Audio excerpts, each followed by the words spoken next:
Hello, everybody, and welcome to the reality show brought to you by the Ayn Rand Center UK, where we apply the practical philosophy of objectivism to current events. And today, we've got a great panel of folks to talk about three very interesting developments, written in the form of articles here. The first one is about Stoicism. The Telegraph published an article about the influence of Stoicism on golfer Rory McIlroy,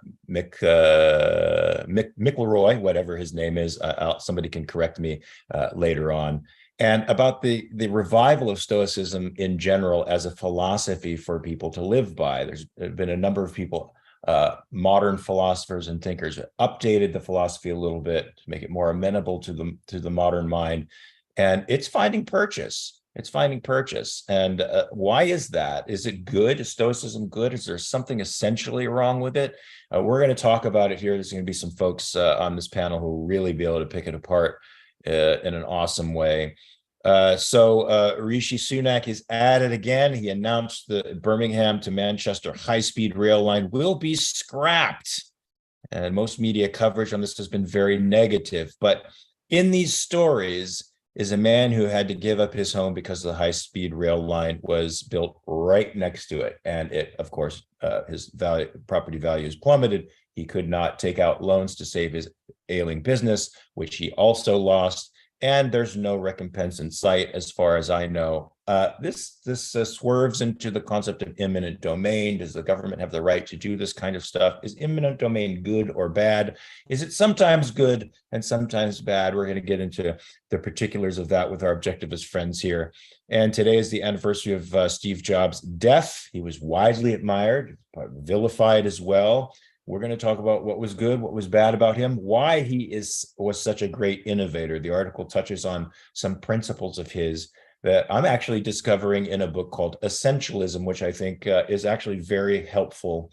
They're very helpful principles for life, not just in the way to run a business. As usual, all of these things are integrated with each other. And to help me unpack all of this stuff, I've got Robert Nasir here, the awesome Robert Nasir, Morgan Carter, Michael Liebowitz, and Nicolas Krusek. Thanks for joining me, guys. Robert, let's start with you. What do you make of this rise of Stoicism and its popularity? What's appealing about it? And is there a fly in the ointment? Yes, there are flies in the ointment. There's great wisdom in Stoicism. If you've read Seneca, if you've read Marcus Aurelius, but it's like mixed cases of any other field of art or music or history. You've got to take and apply the insights you find of value, and you've got to leave the rest behind. And folks don't necessarily know what the rest is. Here in America, a lot of people credit religious philosophy, Christianity in particular, with their success, and Judaism, which really has better grounds for that. These traditions offer wisdom too. They're cases of cherry picking. They pick out the good stuff. Well, that's what we do with Stoicism. Stoicism has great wisdom to offer. It also is, as a philosophy, a complete dead end. It's a mixed case. Is there anything that you can get from Stoicism that you can't get from Objectivism? Yeah, I would say no, but I want to deal more with these flies in the ointment, because Aaron Smith has written about some of these flies in the ointment. He's written, I think, a number of things about it, and has received some blowback from modern Stoics about his interpretation of Stoicism, which I actually agree with. I agree with Aaron Smith's interpretation of Stoicism.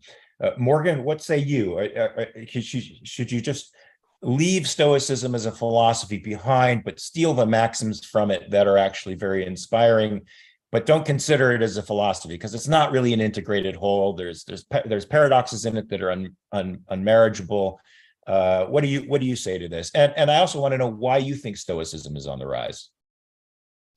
I think that's exactly what you should do. I think you should take the gems from it and leave the rest. And I think that is, by and large, I think what people are actually doing. I think very few people actually take Stoicism as a whole package, particularly the old-fashioned kind of Stoicism, and really live by it completely consistently. I sort of felt the pull of Stoicism when I sort of first got interested in philosophy. When I was 17, I remember buying Marcus Aurelius's Meditations, Seneca, and his name escapes me now, Epictetus. I think it's fairly telling, perhaps. It's not perhaps not the whole story, but telling that it's the Roman Stoics people are interested in. They aren't interested in the Greek Stoics who kind of founded the school, because those Greek Stoics are kind of much more hardcore about kind of denying the self, and there's a much more negative emphasis in the Greek Stoics, if I'm remembering them correctly, whereas the Roman Stoics have a little bit more watered down kind of focus. So I think I mean, Marcus Aurelius seemed pretty dour. I mean, there's a lot of inspiring things in Meditations, but it comes from a pretty dour place. Yeah. Yeah. Oh no, 100%. There's a lot of shame in Meditations, and one of the reasons why I think people should go ahead and read it is because it's a fascinating thing to be able to pick up the diary of a Roman emperor and see what he thought on a day-to-day basis. And it's fascinating that it was so negative, that it was so ridden with shame, and so much shame about his inability to live up to his own standards. And that is one of the things I would think people should be wary about with Stoicism, is that perhaps it's setting up to some degree a false standard which you'll struggle to live up to, and then you'll feel kind of doubt and shame for not being able to live up to it. But yeah, and so then as to why it's happening, so go on. Well, that sounds very much like Christianity. It sets up a standard that is the values of the are impossible to actually achieve, and you're going to mainly be caught up in a cycle of guilt while trying to achieve values that are unachievable. I mean, it's super hard to evaluate everything as sort of equally blah, right? Which I think is sort of the end of objectivism. In order to stave off unhappiness, you have to the Stoic, you have to stave off valuing and passionately valuing. The very thing that gives you happiness can also give you great sadness. Michael, has Stoicism ever appealed to you as a philosophy? It did to me, but I considered it like looking back on it, I consider it a form of emotional triage. Like it was a step I had to take that immediately helped me with emotional issues, but wasn't enough to take me to the next level to complete happiness. I actually like how you put that emotional triage, because yes, that's how I've used it. The problem with a philosophy like Stoicism, well, one of the problems is it's not like Objectivism, where you look to the writings of Ayn Rand and say, okay, this is Objectivism. There's no one Stoic philosopher. There's no universal agreement amongst them. And sure, there's a lot of problems. I think as a matter of emphasis, you asked if there's anything you can get out of it that you can't get out of Objectivism. Ultimately, no, because Objectivism teaches that your emotions are a product of your thinking, your values. And if you're getting screwy emotions, for lack of a better term, you need to alter your thinking and your values. But Objectivism doesn't emphasize that. And what I mean is that it's not like a focal point, whereas in Stoicism, they get more in depth into. I like Epictetus's quote, for instance. I might butcher it a little bit, but basically that we aren't upset by things themselves, but how we think about things. And I think that that's an important thing for that type of emotional triage that you're talking about. And that's helped me a lot. And I first became interested in it by reading cognitive behavioral therapists and rational emotive behavior therapists, and they kind of harken back to the Stoics. But ultimately, yeah, there's a lot of problems, and the article did point them all out. And the article that we went by Aaron Smith, I think, was on point. I'm hesitant, though. I don't like to just. I like to take the approach that Robert mentioned, where you take what you can get out of things and discard the rest. I don't just like to discard philosophies wholesale and just say, I can't look at this anymore because there's bad ideas within it.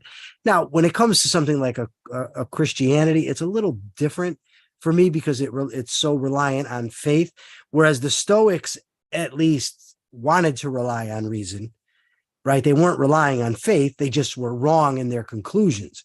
Whereas if you take the Christian epistemology, it's hell's bells. You get, who the hell knows what you're going to get, because it's all faith. I think Stoicism leaves the way to correct itself, whereas Christianity doesn't, I guess is the way. It's definitely more externally focused. And there's a line in Hamlet from Shakespeare that's very Stoic, where he says, nothing is either good or bad, but thinking makes it so. And that there is something sort of empowering to that. If you don't take it to its deterministic conclusions, but if you understand that you're in control of your evaluation of things, that can be very empowering for people, I think, and they should maybe take that out of it. Nicolas, what say you about that? Overall, I think the influence of Stoicism on a lot of people today, it's not entirely bad, especially if what people are taking away from Stoicism are the better aspects, the aspects of emotional self-control.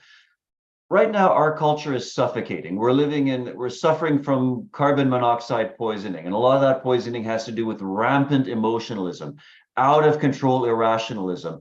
And if there are people out there who are reading Stoicism, and I've read Seneca, I've read a tiny little bit of Epictetus, I've read one or two translations of the Meditations. If people are at least taking some of the better ideas, leaving aside the determinism, leaving aside some of the malevolence, if people are taking out the better ideas, that I have control over my own feelings, I have control over my own response to events, and if that's causing people to not be whining little snowflakes, then I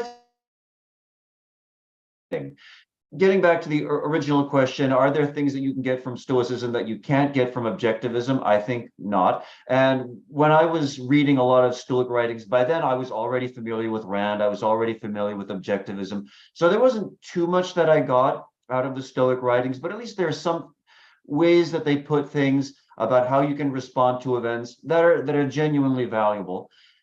I suspect that a lot of people who are being drawn to Stoicism, they're the same sort of people who are drawn for various reasons to Jordan Peterson, Yes, Sam Harris. It's a lot of the same sort of people who, and I think one of the reasons why Stoicism is drawing such a large audience, for the same reasons that large numbers of people are drawn to Peterson and to Harris, is because fundamentally they're compatible with Christianity. They're fundamentally compatible with Christian metaphysics, Christian epistemology, Christian ethics, whereas Objectivism is emphatically not compatible with any of those things. Objectivism is a radical philosophy. It involves a radical paradigm shift for most people, which is why we have up in terms of sheer numbers with some of these other philosophies. well, yeah, but I think I'm going to sort of push back on that, Nicolas, and I want to see what you think about this. For me, guys like Sam Harris were always seeking a transcendent experience, right? They wanted a transcendent experience, which they think is lacking in most philosophy. To me, somebody like Jordan Peterson deals with suffering in a way that objectivists don't. Like, it's almost as if objectivists, they don't deny the existence of suffering. They consider it metaphysically unimportant. And so that you don't focus on it, it doesn't become the principal motive of your life, working around the suffering. It's something that's marginalized and one lives. But we can't deny that people right now are in really bad emotional, psychological straits. There's a lot of suffering going on right now. And something like Stoicism or Jordan Peterson seems to offer a quick solution, right? That triage to dealing with the immediate problem of suffering. And the transcendent experience was just a sense of euphoria because you seem to be stepping over the suffering. It's giving you a means of dealing with the suffering. What do you say to that? And how can Objectivism provide some answers for people like that without seeming like we're denying the existence of suffering? I think there's a subtle distinction to be made there, that if your focus really is on suffering, the fact that there is suffering in the world, you could go a few different ways. If you want to embrace suffering, wallow in suffering, then you might be drawn to Jordan Peterson. Or if you think, well, suffering is caused by desire, and then the solution is to have no desires, you might, on the one hand, be drawn to Stoicism, which tells us not to value anything, not to value your family, your possessions, or you might be attracted to some Eastern philosophy, Buddhism, Hinduism as such. But if you want to not necessarily turn your back on suffering, but say, no, life is not about suffering, life is about, yes, there is suffering, but we can rise above it, then you'd be drawn more to a philosophy like Objectivism. Michael, I got to ask you this. It's like one of the dedications in Fight Club at the very beginning of that book. It says, "Everything you love will either leave you or die." When I first read that, it disturbed me and then utterly liberated me. Now, it's a tremendously negative way of looking at the world, right? It's a negativist outlook. but incredibly informative. Now, that seems to be a very Stoic way of looking at the world. Did it contribute to my happiness? It actually did. Is that weird? No, I think there's an element of Stoicism in when Ayn Rand once was asked, what do you suppose is going to happen when you die? And she said, well, I guess they'll bury me. And she talked about death is a part of reality. So you have to just accept it. That's kind of a Stoic way of looking at it. And I think that to just accept reality, yes, there's suffering in life. You can't get away from it. It's going to be there, but you don't have to take such a pessimistic outlook toward it. But on the other hand, when I think about like people that were in concentration camps, for instance, and Viktor Frankl's Man's Search for Meaning, he talked about finding meaning in suffering. Now, while I think that's ridiculous to find meaning in suffering, I get it. If I'm in a concentration camp, starving to death, where my life is on the line every day, it's hard for me to see how somebody's going to come to me and talk to me about a benevolent universe premise, and I need to accept reason as the proper epistemology, and my life is standard of value, and happiness is my purpose. So under those circumstances, there may be an element of those other philosophies that can be helpful.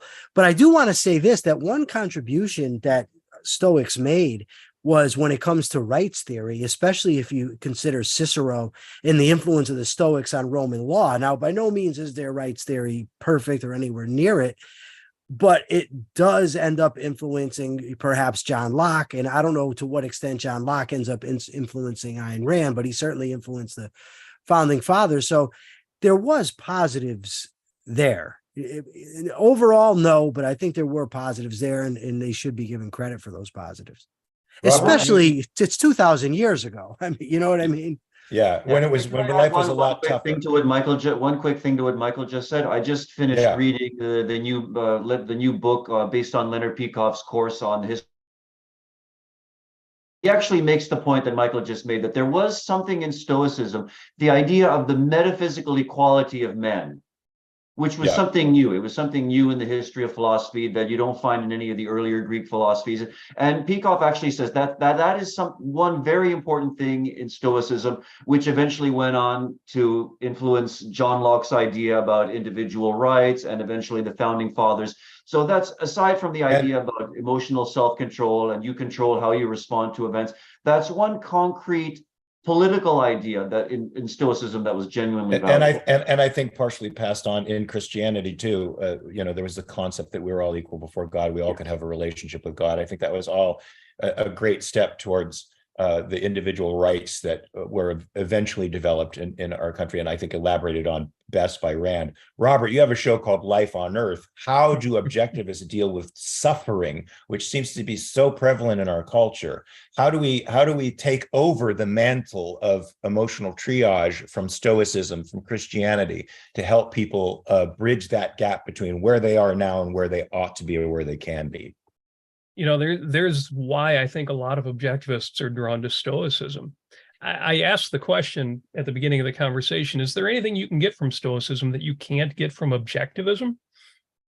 And everybody had the right answer when it comes to philosophy, but that's not all Stoicism is about, and it's not all people are getting from it, as you suggested, Mark. It's like answering, is there anything that I can get from Hugo or Rostand or Dostoevsky, if we're going to talk about suffering, that I can't get from just reading Ayn Rand? And the answer is yes. There are things I can get from Stoicism that haven't been said yet in objectivism. There are things I can get from reading Seneca, from reading Marcus Aurelius. Wisdom versus philosophy. Wisdom is a broader term. It includes psychology. It includes concretes that are not part of philosophy. That's why I talk about wisdom disciplines versus philosophies. Stoicism as a wisdom discipline can be enormously valuable. I put a link out there, and Daniel shared the link on my episode. Since you mentioned Life on Earth, I did an episode called Aphorisms, Fast Food Philosophy. Well, it turns out there are things I can get from that fast food, from those aphorisms and affirmations that I can't get, or at least can't yet get, from objectivism. There is value there, and dealing with suffering there are some aspects of that you're going to get from Stoicism that aren't fully explored in Objectivism, at least not yet. So it's a great question, Mark. And I think the answer is we have the right answers in philosophy. We don't have all of the right answers yet on the wisdom level, on the practice level. And there are things that Stoicism is just right for, whether Jordan Peterson is or not. I think Pellegrino saying everything you love will either leave you or die is an aphorism that you could keep to your heart to make you drink up the moment with full and complete passion. I love Nietzsche when Nietzsche said, live as if you are on the slopes of Vesuvius, live dangerously. Now that kind of stuff gives me the chills, right? That's the stuff they put on bumper stickers that gives you fuel to lets you carry on. Like, yes, I want that. I want to do that. So you're right. Fast food philosophy like that, the fast food ethics, a fast food set of values that instantaneously touches your emotional life and gives you that sense of a transcendence, I think, that a Sam Harris looks for in an overall religious system or philosophical system can be found in things like that. Now, with that said, let me just throw in, since you put it that way, we know what happens if all you eat is dessert, or if all you eat is fast food. No, if you don't have a solid dietary standard to work with, that stuff will kill you. But that's right. Well, I come from California, where we do healthy fast food. Morgan, what say you to all this? Is there a solution to human suffering out there, the tremendous psychic pain that people are in? We say philosophy is the answer. I think that's the broadest way to say it, but it hits flat. It doesn't hit people who are in the midst of suffering very well. How could we as objectivists fill the gap for Stoicism and religion? That's a big question. Solve the problem of the ages in 5 seconds. I mean, I don't know. I think Stoicism's answer is essentially wrong, which is to the extent that they emphasize that you should kind of cut yourself off from worldly things and cut yourself off from valuing things and wanting things and your emotions and your desires. I think that's essentially very bad advice. The aspect of them which is kind of better on that front is kind of perhaps disciplining your emotions, and figuring out what you want in life, figuring out your own emotional state, whether you've got any internal contradictions which are leading you to a state of suffering. Perhaps that's my my best 2 cents. But just I wanted to say one thing whilst we're still on this topic, that I think the kind of modern Stoicism is spread a lot through social media. It's got a tremendous kind of marketing team, whoever's doing it. And you see a lot of people like Ryan Holiday are kind of the big kind of figures in promoting modern Stoicism. And he kind of gives a kind of watered down version, but there's I had this moment not too long ago where I realized that the kind of modern revival of Stoicism had reached kind of critical mass, where we went to visit my fiance's grandmother, who is a little old lady who lives in deepest, darkest Yorkshire, middle of nowhere, has never opened a philosophy book in her life.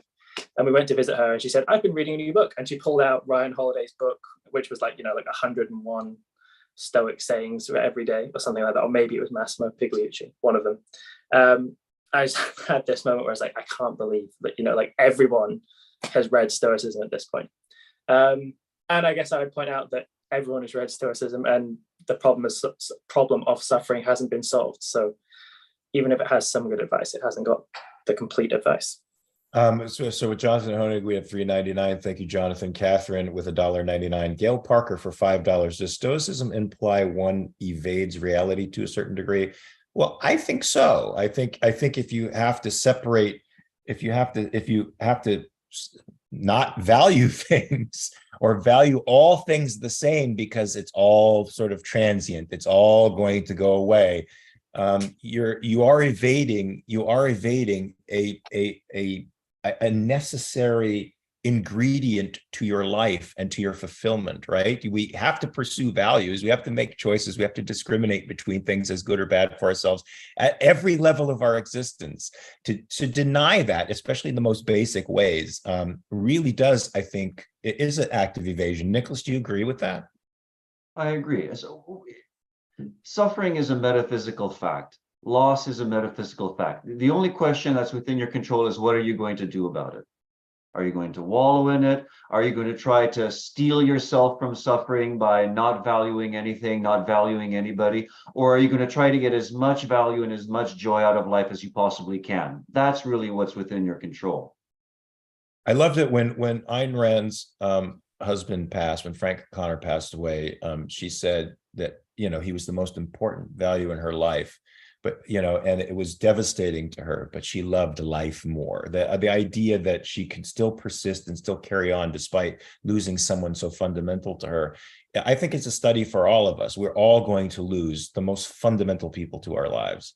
We are all going to go through this experience, and to be determined to love life means in some ways embracing that loss, embracing the sadness, but not letting it reduce you, right? Transcending it, the very thing that I think religious folks want people to experience, transcending that experience and going beyond it and allowing it to help us grow. I think, for me, that's the way to go. Any disagreements on this panel, or any different thoughts with respect to that on the panel? I would like to say one thing about in regard. Robert, I think, was spot on with what he said before, and he made me kind of reassess my initial answer about everything can be found in objectivism. I was uncomfortable with saying it, but I couldn't think of any counter examples off the top of my head, so I went with it. But Robert is absolutely correct, and the reason I like that is this: I knew a guy when I was in prison who was a Christian. And you could ask this guy, hey, how's your dad doing? And he would say, go to John 3:15. Like any question you had for him, he'd point you to a Bible verse. And there's people on social media, and I've never experienced this before, but I'll ask a question and they'll immediately give me a Pat Ayn Rand answer that could be lifted right out of the fountainhead. And I'm thinking to myself, I know what Ayn Rand said about this issue. I'm asking what you think about it. And when Robert said what he said, it just reminded me of that. And I think it's very important that we not assume that everything that was ever said on every subject was said by Ayn Rand. Now, it doesn't mean that on the approach of a new topic, we can't take lessons from Ayn Rand and apply them. But it does mean that, I mean, she was a finite human being who didn't say everything on every topic that ever needs to be said. And she also was big on not swallowing undigested slogans either, and just, regurgitating them. And that is what I feel like some, not by no means all or even most, but some people seem to do that I come in contact with. Michael, you're sounding suspiciously like a non-cultist. This is weird because people who follow objectivism are supposed to be cultists. This is an extreme amount of intellectual independence. I don't know how I can deal with it. I'm having a little anxiety over it. But I agree with you 150%. Catherine for $4.99 says, does objectivism deny suffering or just not focus on it? No, Robert, I want to go to you. But about this question, but I say it just doesn't, it makes living more important, and it makes living the primary goal. Right? What say you about that? Yeah, it's the unimportance of suffering. And it's a great question because yes, there are other disciplines that do deal better with it, but we understand the importance of suffering because we believe in life on earth, because we don't expect there to be another dimension, we don't expect to make sacrifices for future generations, we believe in living our own best life. So yes, there's going to be suffering, but what matters is what happens here now on this earth. There's a whole show that could be done on that. There are people out there called anti-natalists. David Benatar is the most famous of them. He's been on Sam Harris's show. People who believe that being born is a crime of sorts because life contains more suffering than happiness, and you're better off not being born. That is a topic at some point I've spoken about it on the social networks, but I need to do a whole show on that because it's the worst idea in the world. On their own premises, it makes sense. And yes, we need answers to that. Bottom line, though, you are here to live your own best life on earth. It's going to contain suffering. In a certain sense, as we say, we never had to take it seriously. It is going to happen. It's why we have wisdom disciplines that deal with it. It's why we have grieving. It's why we have blues music. We have ways of managing suffering because, yes, we were born and one day we're going to die, and it's not necessarily going to be pretty. But why? Why are we here? Why are we living a life? We live life for the moments that make it a life worth living. Howard Rourke would say we live for those stops, those moments that meant something. Hopefully, every day you have at least some of those moments where you say, this is good. This is a life worth living. And yes, you're going to suffer. Learn to manage that, learn to deal with it, learn to be gracious when other people encounter it. But the bottom line is life is worth living. If it wasn't, we wouldn't. We do. We're here for a reason. And that reason is a life that is an end unto itself. Wow. So now to me, that gives me a transcendent experience. I hope there's people out there that have the same sensibility.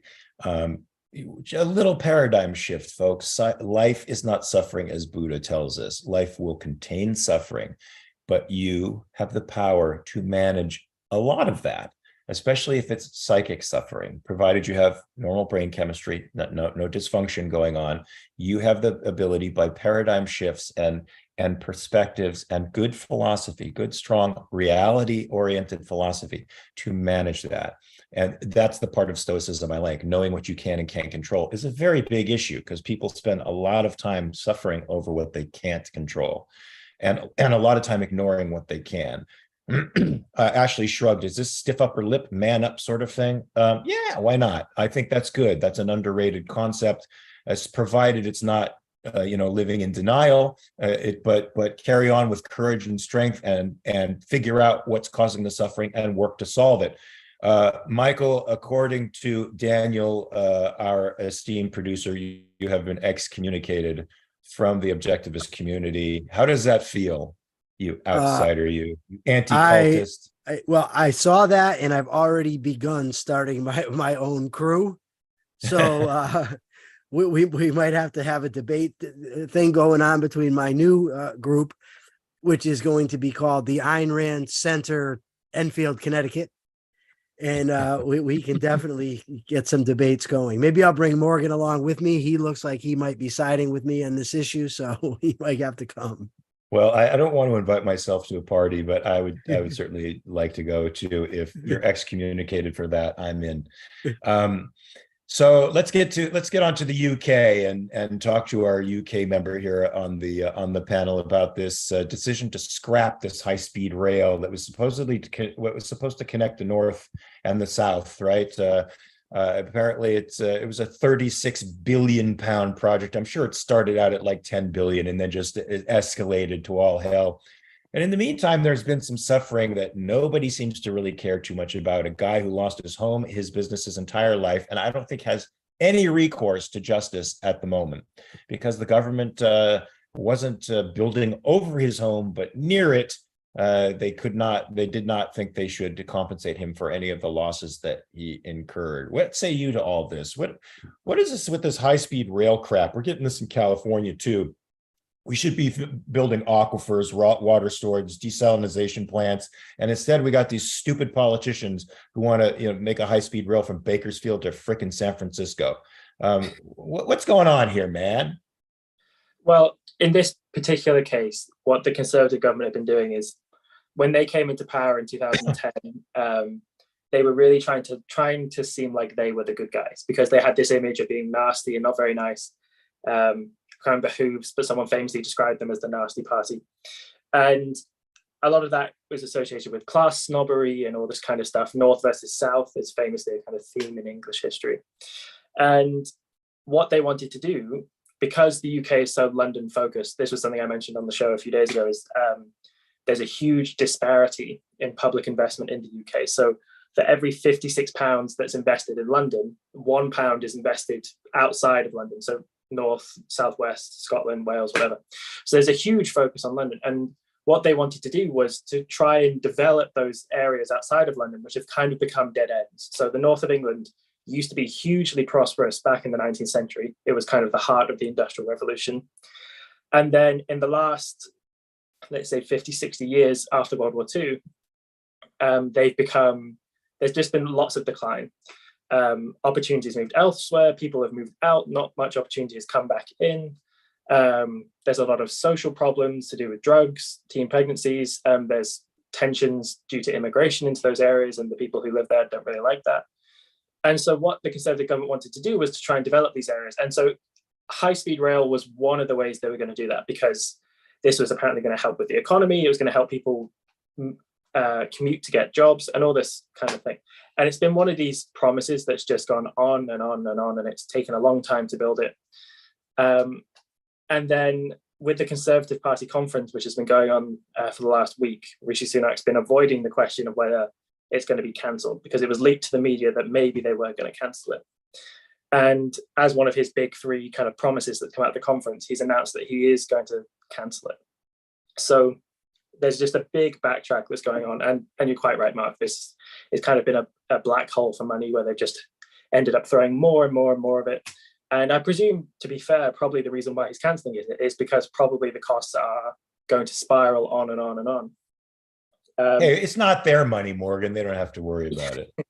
Yeah, I suppose so. But so that's high-speed rail, and that's why people are annoyed that they're cancelling it, because it's just it's something that they've been promising for 13 years, and they've just decided, they've delivered like half of it, and now they're cancelling the Manchester to Birmingham. Why? I mean, part of the pathologies you see in areas like that in the Rust Belt in the United States. Don't you think some of that comes from the disposition that's changed now? People don't think they should get up, pull up stakes, and move to where the jobs are. They think the jobs are supposed to come to them. It feels a bit infantile to me. Oh, I mean, 100%. when Oklahoma farmers couldn't farm in the Dust Bowl, they got up and they went to California. And when blacks were being newly freed blacks were being abused in the South by Jim Crow, by onerous segregation, there was a great migration to the north and to the industrial areas and to the cities, which changed the landscape. Of course, there was pushback, from communities that were "quote unquote" invaded, but that was a good thing for them to do, to move, to get their upward mobility. Michael, do you think this is a problem that's affecting, like, the whole world seems to expect shit to come to them? It reminds me of an essay in The Virtue of Selfishness called The Divine Right of Stagnation, where people believe that they just have a right to stay wherever they want. Their job should never be done away with. No improvement should ever come, and that's it. And I think it's a huge problem. I think that in this story, it's a huge problem that the government is building rails. In America, I think the Fifth Amendment to the United States Constitution is problematic, because it gives the right of the government to take your property as long as they justly compensate you. That's the eminent domain. I think that's problematic.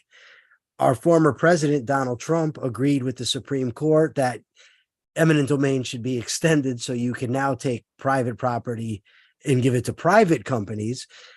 And it all just seems like a very bad idea to me, and very immoral. But I do have a slightly different take on this guy who is upset about the noise coming from the train. And just to put in a hypothetical, if it had been all private land and a private company that built along their own property and didn't go through his, and it was inconveniencing him because of the noise, I wouldn't say that private company owed him anything. They're on their property running their business. So I don't know that the fact that it's the government alters that dynamic. Maybe it does. I'm not entirely sure. One thing that wasn't entirely clear from the article was he complaining about the proximity of the high-speed rail line, that the noise would disturb him, or was it simply the fact that he couldn't sell his place, or he couldn't take out a mortgage on his place? It was all the above. His feeling business. I got the sense it was all of the above. Yeah, I thought it was because of the noise, but I also thought he devalued his property, and he couldn't take out a mortgage on his he couldn't refinance in order to get loans to keep his business running, because the thing had been devalued. Now, I think even a private property. What do you think about this, Nicolas and Robert? I think even a private company, if they do something like that, where they wind up devaluing your property, so you can't live, it's not only unpleasant to live there, but because it's unpleasant to live there, you can't sell the property, you can't get loans on it, you can't build your business. I think that company is liable. It's a sort of pollution. It's a sort of them invading your space in a way that I think they should be held liable for. What say you, Nicolas or Robert? I'll go. Well, I think you'd have to somehow objectively demonstrate that whatever the company is doing, that it's somehow harming your health, your well-being. I don't know if just depreciating your property or making it more difficult to sell your property. I don't know about that. But if there's, say, some actual pollution of the air or the water to the effect that it's actually harming your health, either your physical health or your psychological health, that would have to be proved through some sort of objective legal process. No, Robert, it seems to me the depreciation of property to the extent that you can't actually use it as collateral to help your business, that's objective damage to me. Do you think so? Or, I mean, we're not legal scholars, but. Well, it is, but I'd go even further. On the legal side, of course, we need James Valiant here, but there's a principle under law called coming to the nuisance. And it's down to who was there first. If you want to create a large amount of noise, you can do that. If you are the first person on a given piece of land, there's nobody else around who's going to be affected. If you are bringing that, you are now the violator, and you can't do that without getting written permissions. And there are ways through the law to handle that. The trouble we're running into here, as you know, Michael was right to point out, is the eminent domain problem. And there, you know, UK has their own version of that. By what right? You know, this is just like the military draft. Every justification comes down to, because I have an idea of a better world, and I can get away with forcing you to do my bidding in order to bring that about. The fact that there's eminent domain cases where the requirement of just compensation isn't met, which is apparently what's going on here, to me, that's almost a side issue, because that just adds additional injury to what is already an outrageous injustice. If I don't want to leave my home, I should be able to be like the old man in the 2009 movie Up, sitting on my house, and damn it, you'll just have to build around me. You have no right to force me out, whether the compensation is just or not. That would be my perspective. And there's some great cases on that. If you look in Wikipedia for the term holdout as it regards real estate, there are some great historical cases of that where people's rights were upheld. There are buildings in New York City right now that were built around buildings that wouldn't sell. And as strange as it seems, as ridiculous as it seems, to me, that is exactly the way that it should be, and exactly the way property rights should be upheld. It's as ridiculous as Americanism is, which is you complete and total human sovereignty. You have a right to your property. It's sacrosanct. It's inviolable. The rest of the world looks at that as ridiculous. That's why they're in the fucking state that they're in. And the fact that we're divorcing ourselves from that is putting us in the same state that they're in. So I'm all for that kind of ridiculousness. It's novel.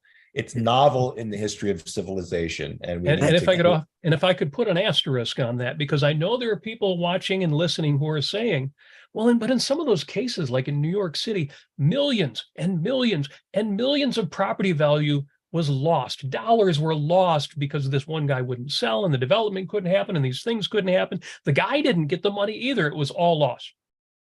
But what you're not recognizing when you see that $100 million loss to the community and even the individual is what that upholding of property rights has meant, dollars and cents wise, profit and loss wise, life in flourishing enhancement wise, to everybody where it was respected. You can find those exceptions where you can say, yeah, but if we have eminent domain, we can do this thing, we can build that pipeline, we can build this highway.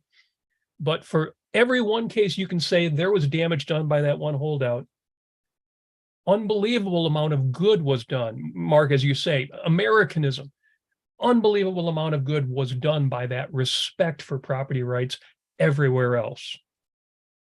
Indeed, our greatest treasure on earth is the treasure of our rights, our inviolable sovereignty. Yes, Michael.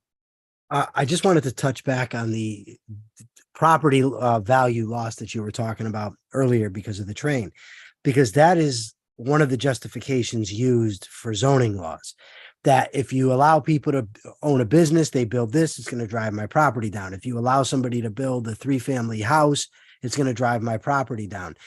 But ultimately, I think that the principle of property rights supersedes that. Now, if an objective damage in the sense that Nicolas was talking about has been done, and I'm open to the idea that noise could reach that level. I'm not saying it can never, but I think it needs to be a high threshold. And it kind of comes back to me, for me, to that divine right of stagnation. just because you lived in a given neighborhood and you want your community to remain the same forever doesn't mean it's the right thing to do. And if somebody else buys property in that area, they have as much right to do with their property as you do to do with yours. And I got to tell you, I've been to Houston and I went to a 5-star restaurant in a residential neighborhood. They have no zoning laws there. And it was pretty damn awesome.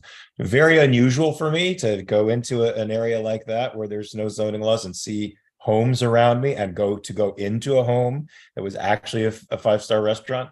But it was extraordinary. And there you see liberty at work. Nobody was disturbed, folks. And people are making money and creating value.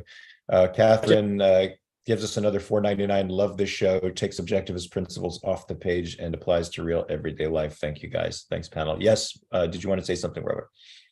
I know there was something. There was one Morgan. detail which I'm sure I saw in the story. I don't know if you guys saw it. I think because the guy was complaining about the price of his house going down and he couldn't get a mortgage because the realtors laughed at him and so on.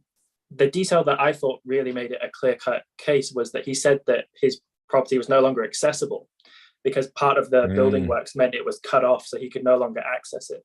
And then he asked the government to buy it from him, basically, and that's when they refused. And that was what, if I'm getting the story right, that's what I thought was the kind of clear case that he's been wronged in some way. I agree with you. The parts that were saying the home has been in his family for generations, where it was irrelevant to me as much sentimental value as it had to him.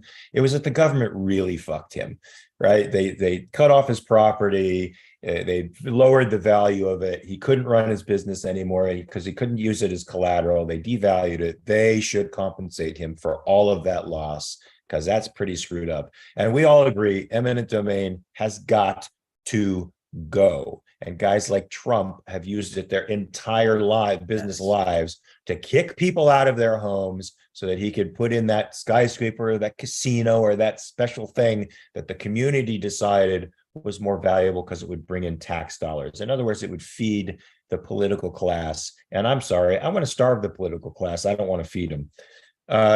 Speaking of political class, not speaking of political class, the opposite of the political class, we have the anniversary of Steve Jobs' death. This guy was a fairly extraordinary dude for a lot of reasons, but he certainly has a mixed reputation for being a sort of a cruel guy, a narcissist, taskmaster with a whip, but who nonetheless changed the face of technology and made one of the greatest companies on the face of the earth. For me, I benefit from their products, and I owe his vision to that and his drive, his relentless drive to that. Now, what do you think about Steve Jobs, guys? Is he a sinner, or is he a saint, or is he a combination of the two? Should we admire him, or should we have reservations about the kind of guy he was? Michael, let me start with you.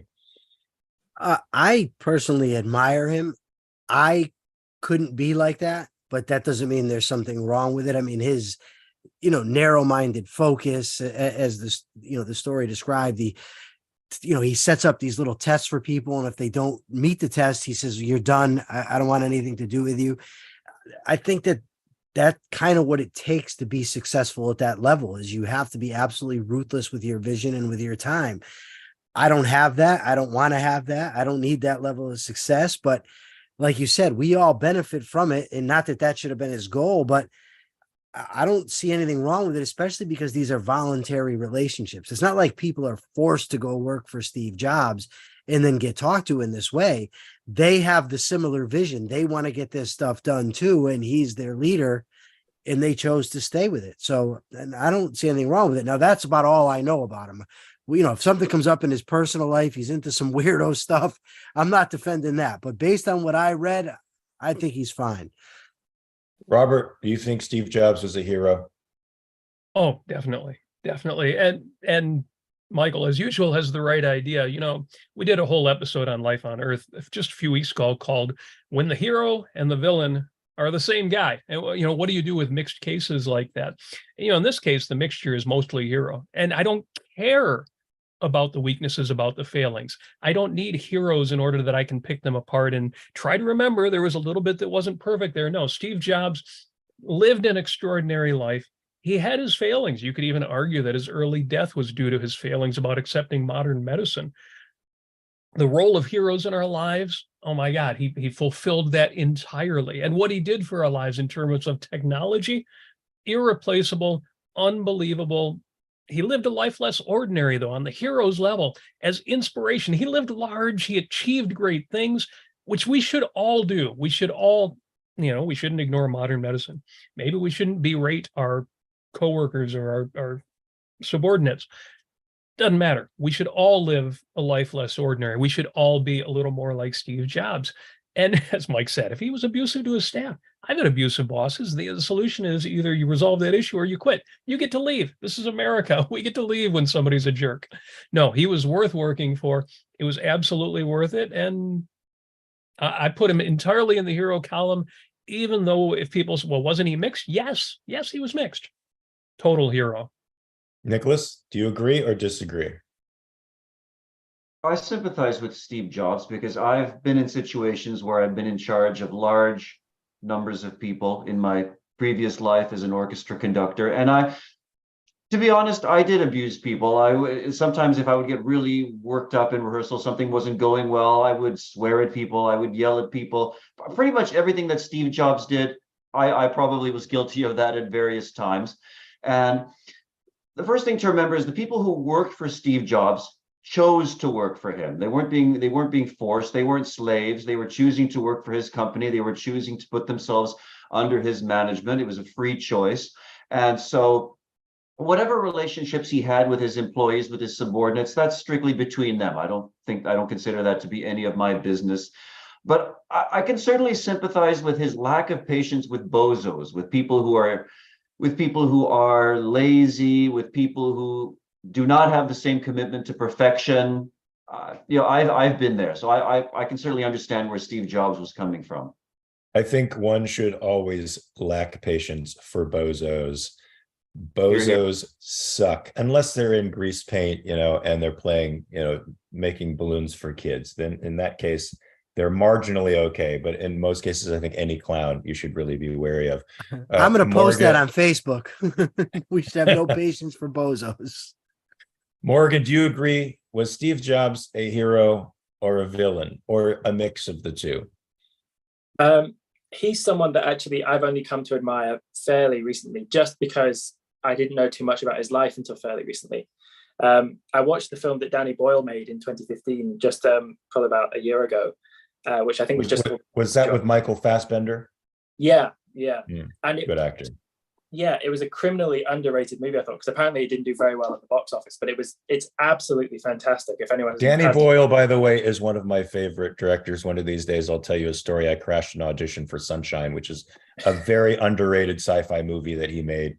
But that's for a different time. But I just wanted to give my props to Danny Boyle. Great director. Didn't Fassbender win the Academy Award that year, or was it the Golden Globe for his? He may have. He won for Slumdog Millionaire. I think he won Academy Award. No, Fassbender, the actor. Oh no, I don't think he won Academy Award. I think he might have been nominated. Oh, okay, nominated, yeah. But it's a fantastic movie. The one with Ashton Kutcher, I don't think is so good. It's a bit 90s, so it feels a bit old fashioned. But yeah, and from that I got interested in reading about Steve Jobs' life. I came across these interviews with Andy Miller, which I sent to you guys, who used to be a vice president at Apple. Talking about his experience working there. And what I thought was really interesting is that Andy Miller talks about the experience of being screamed at by Steve Jobs. And he's like recounting that story with this huge grin on his face. Like clearly they're like very fond memories for him. And he says like, to some extent, he was like breaking me down and abusing me, but also at the same time, very clearly he was motivating him like tremendously well. And I've been in jobs where I've had a kind of abusive asshole boss. I can tell you I wasn't motivated at all to do my job from that. And so clearly whatever Steve Jobs was doing, it was very different from just the, overly emotional, unstable guy who just gives you a load of rubbish for no reason. So yeah, I think he's very admirable. And although, I wouldn't work very well at Apple. One of the things that Andy Miller kind of says is the kind of experience of working there was like, maybe you're brilliant, but you can go be brilliant somewhere else if you can't cut it here. Like, he wants the best of the best of the best. And I think that's the environment that we're talking about, when, it's probably very reasonable if some people couldn't handle it. I don't think you can be good at anything if bozos are high on your list. The bozos have to be very low on your list. You should have an extreme amount of impatience for the bozo. You should yell at them, crack a whip across their asses. I'm all for that, Nicolas. I think that as artists, we have a level that we want to achieve, and the passion to achieve it, and don't get in our way. And that's what quite frankly, some of the best teachers I've had, the most motivational teachers I've had, were the ones who kicked my ass. But sort of following up on something Morgan said, they weren't just assholes who were, venting for whatever reasons. They have to be people who are really excellent at what they do. And if I look at someone and think, I want to be like that person really has a deep understanding of what they're doing, of all aspects. And if they're motivating me and kicking my ass to do the same thing, yeah, I'm going to listen to that person. I'm going to follow what they have to say. Absolutely couldn't agree more. The announcements today: the Briefly Objective is back. A new video, Why Altruism is Evil, currently premiering. The link is in the chat. I think James Valiant is in that. Altruism is evil, folks. Give it up. If you are following those ethical principles now, drop them like a hot spud, because you're going to get hurt. And you're going to hurt others, I got to tell you. Ashley shrugged for $1.99. Typing on my iPhone, and those turtlenecks were smoking hot. Yeah, so I agree. I think Steve Jobs was a hero. Of course, we're all mixed bags. We've got good things and bad things about us. But in terms of where he stands in the pantheon of heroism, for all that he achieved and the way he achieved it, he deserves our praise and admiration. And we should take on some of those characteristics of, relentless pursuit of the good, because it'll make us happier in the end. I got to tell you. Well, folks, I think that's it for the reality show. It's been a great episode for me. I really enjoyed listening to your guys' perspective on these topics. Everybody out there, keep watching this stuff, man. If you like it, show it to us, subscribe to the content, spread it around. We want people to get rational philosophy. It doesn't have to be objectivism. I'd like it if it was, but it doesn't have to be. Just as long as people are thinking about their lives and really trying to make happiness a priority, then I think we've done something to move the culture incrementally in the right direction. And while you're doing that, folks, do me a favor, always check your premises. Peace.